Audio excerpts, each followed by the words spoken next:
S'il y a un truc qui marche bien en ce moment, c'est de parler d'Animal Crossing. Alors vu que j'ai aucune originalité, je me suis dit que j'allais faire pareil. Mais vu que j'essaye quand même de vous apprendre des choses, je vais vous parler en même temps du parachutage en politique, qui n'a rien d'un loisir ou d'une discipline sportive, c'est juste une technique pour se faire élire.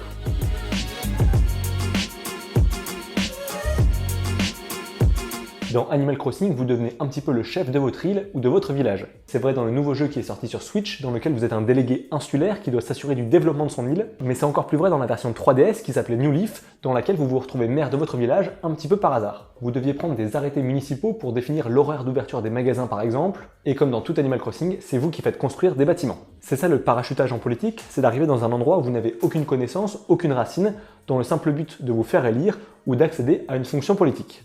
Et le parachutage, il peut être décidé par un parti politique, pour surfer sur une vague ou sur une tendance. Par exemple, sur certains territoires, du nord ou du sud, où il y a un fort vote pour le Rassemblement national, eh bien le parti va décider de parachuter là-bas des candidats pour répondre à la demande, essayer de faire la différence et ensuite de peser sur l'échiquier politique. On se sert du bilan d'élections précédentes pour réussir son parachutage, et aller là où il y a ses électeurs pour essayer d'être sûr d'être élu. Prenons l'exemple de Jean-Luc Mélenchon, qui avait déjà été élu dans l'Essonne ou dans le Sud-Ouest. Eh bien pour être élu député en 2017, il a mis le cap sur Marseille et les Bouches-du-Rhône, là où il y avait eu un fort vote pour la France insoumise lors de la présidentielle. Il y a eu d'autres très grandes figures politiques qui ont été parachutées, Marine Le Pen dans le Nord, Martine Aubry à Lille, Alain Juppé à Bordeaux. Le meilleur exemple de parachutage, c'est peut-être celui de Jack Lang, qui a été ministre de la Culture. Il a été conseiller de Paris, maire de Blois, député du Loir-et-Cher, député du Nord-Pas-de-Calais. Mais le parachutage politique, c'est pas nouveau. Il y avait déjà des parlementaires qui avaient recours à ce stratagème sous la Troisième République au XIXe siècle. On peut dire que ça fait partie de l'histoire de France. Ça a toujours été très mal vu de voir un inconnu débarquer sur son territoire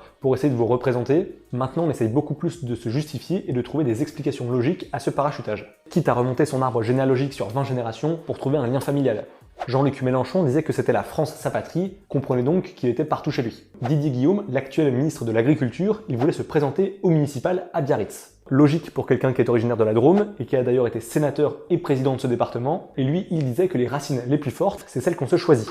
Peut-être qu'il allait s'implanter dans le sud-ouest parce qu'il aime le canard. C'est une belle justification. Dans les très grandes villes comme Paris, on peut faire du parachutage dans des arrondissements. On a d'ailleurs reproché à Agnès Buzyn, qui était la candidate En Marche, je vous le rappelle, suite à la démission de Benjamin Griveaux, d'être candidate dans le 17e arrondissement alors qu'elle habite dans le 5e. Mais l'explication, elle est logique, c'est que dans le 17e, il y a plus de conseillers de Paris qui sont élus. Donc plus vous avez de conseillers élus à votre cause, plus vous avez de chances d'être élu.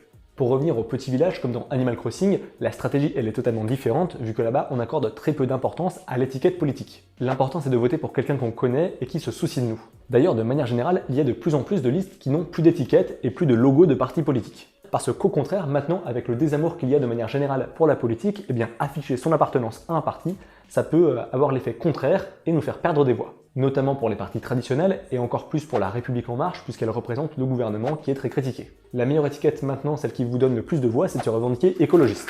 La stratégie aussi d'un parachutage, c'est de commencer dans une petite commune et de gravir progressivement les échelons. Il peut y avoir en plus des places à prendre dans une agglomération ou dans une communauté de communes. On l'a vu pour ces municipales, il y avait des boulevards à certains endroits vu que personne ne voulait être maire. Faut savoir qu'une commune au-dessus de 500 habitants, eh bien le maire va au moins toucher le SMIC. Ça monte progressivement, 2000, 3000, pour aller jusqu'à plus de 5500 € bruts par mois pour les maires des plus grandes villes.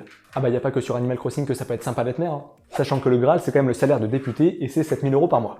Mais le problème de ce parachutage, encore une fois, ça montre que certaines personnes, elles ont besoin d'être en politique. Elles ont besoin d'être élues comme si elles ne savaient faire que ça. Je vous disais que certains parachutages, ils peuvent être décidés par des partis politiques, ça peut être pour récompenser les politiciens qui ont été fidèles. Si tu te fais bien voir, on peut te filer une mairie ou même un poste de député, à condition d'être élu bien évidemment. Mais est-ce que c'est respectueux pour les habitants de voir un mec débarquer chez eux juste pour récupérer son cadeau électoral ? Est-ce qu'une mairie, qui est très importante pour les habitants de la commune, ça peut être une récompense ? Et dernière chose, le parachutage, ça renforce le désaveu et le désamour des Français vis-à-vis des politiques. Enfin bon, au moins dans Animal Crossing, il n'y a pas de prise de tête, pas de vote, pas d'élection, pas de remise en question. Est-ce que Nintendo ne serait pas en train de nous vendre les bienfaits d'une dictature ? N'hésitez pas à vous abonner si la vidéo vous a plu, vous pouvez aussi liker, commenter, partager. On se retrouve très bientôt, d'ici là portez-vous bien, ne jouez pas trop et tenez-vous informés. Ciao.